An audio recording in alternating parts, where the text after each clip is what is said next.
ለ22 ዓመታት በዳኝነት ስሰራ ስሜቴን ተቆጣጥሬ ነበር። ነገር ግን ዛሬ አይኖቼ ማመን አልቻልኩም።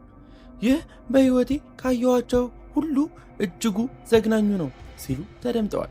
እነዚህ ቃላት የተደመጡት አንጋፋው ዳኛ የሞት ፍርድ ከመፍረዳቸው በፊት ነበር። በአሜሪካ የህግ ታሪክ የሞት ቅጣት አብዛኛውን ጊዜ የሚፈረደው እድሜ ጠገብ በሆኑ ወንጀለኞች ላይ ነው። ነገር ግን አንዳንድ ጊዜ የክፉነት ጥግ የሚታየው ገና በለጋ እድሜ ላይ ባሉ ወጣቶች ላይ ነው። ዛሬ የምናያቸው ዓለምን ያስደነገጡ፣ ህሊናን የሚሰነቅጡ እና ፍትህ እነዚህ ወጣቶች በህይወት የመኖር መብት የላቸውም ብሎ የወሰነባቸው ታሪኮች ላይ ነው። እንኳን ወደ ወንጀል ሪቪው በሰላም መጣችሁ። ላይክ፣ ሼር፣ ሰብስክራይብ በማድረግ ይቀላቀሉ። ታሪካችን የሚጀምረው በ1995 ዓ.ም በቴኔሲ ግዛት ውስጥ ነው። ክሪስታል ፓይክ ገና የ19 ዓመት ወጣት ነበረች።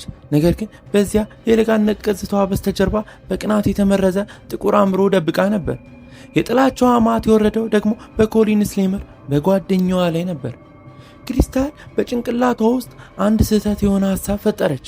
እሱ ኮሊን ፍቅረኛዬ ልትቀማኝ ነው የሚል ነበር። ይህ የቅናት ስሜት ወደማይታመን ጭካኔ ተቀየረ። ወቅቱ ጥር ወር ነበር። አንድ ቀዝቃዛ ምሽት ክሪስታል ከፍቅረኛዋና ከአንድ ጓደኛዋ ጋር በመሆን ኮሊንን አታለው ወደ ጫካ ወሰዷት። ኮሊን በመካከላቸው ያለውን አለመግባባት በሰላም ለመፍታት የመጣች መስሏት ነበር። ነገር ግን ገና ጫካው ውስጥ እንደገቡ ገሃነብ ተከፈተ። ለ30 ደቂቃዎች ያህል ክሪስታል እና ግብረ አበሮቿ በኮሊን ላይ ሊገለጽ የማይችሉ ስቃይ አደረሱባት። በስለት ደጋግመው ወጓት። ነገር ግን ይህ አልበቃቸውም ነበር። ክሪስታል በህይወት እያለች በቢላዋ ደረቷ ላይ የሰይጣን ምልክት ፔንታግራም ቀረጸችባት።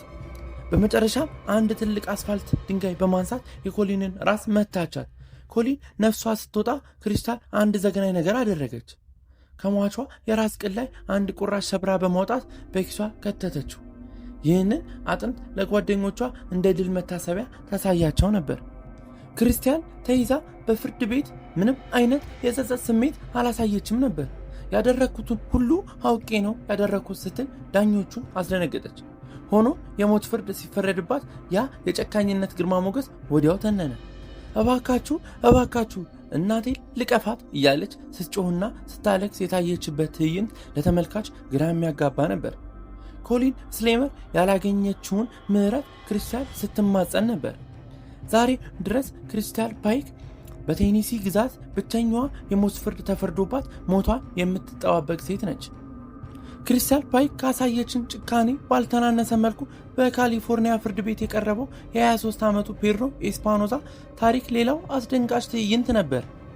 ኤስፓኖዛ 18 ስትሬት የተባለው አደገኛ የወንጀል ቡድን ጋንግ አባል ነው።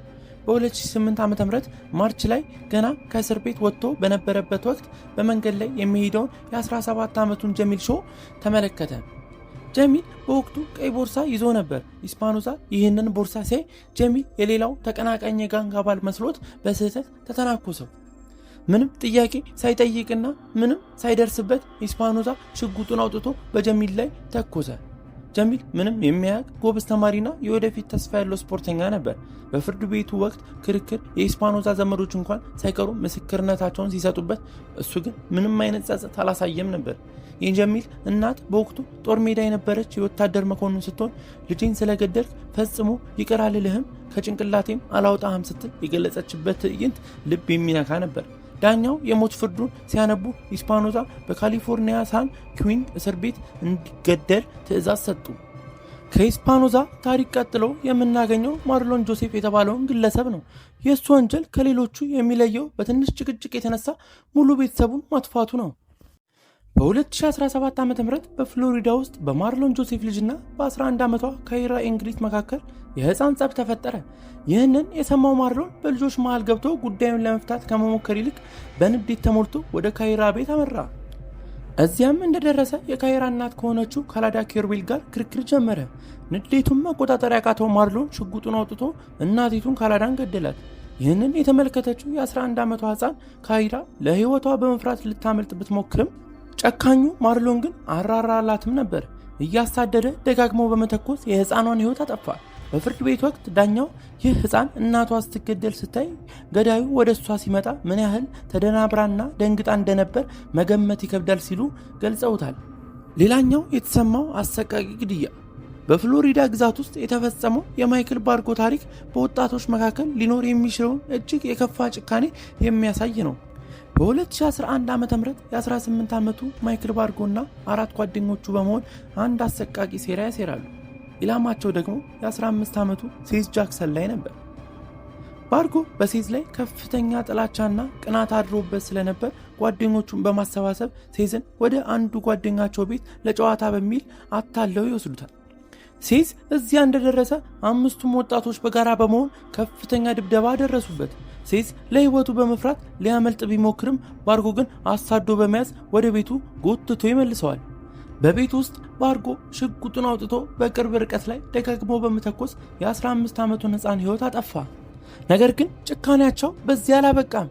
ወንጀላቸውን ለመደበቅ ሲሉ የሴዝን አስክሬን በእሳት አቃጠሉት። የቀረውን አመድና አጥንት በባልዲ ውስጥ በመክተት በውሃ በተሞላ የጥልቅ የድንጋይ መፍጫ ጉድጓድ ውስጥ ወረወሩት።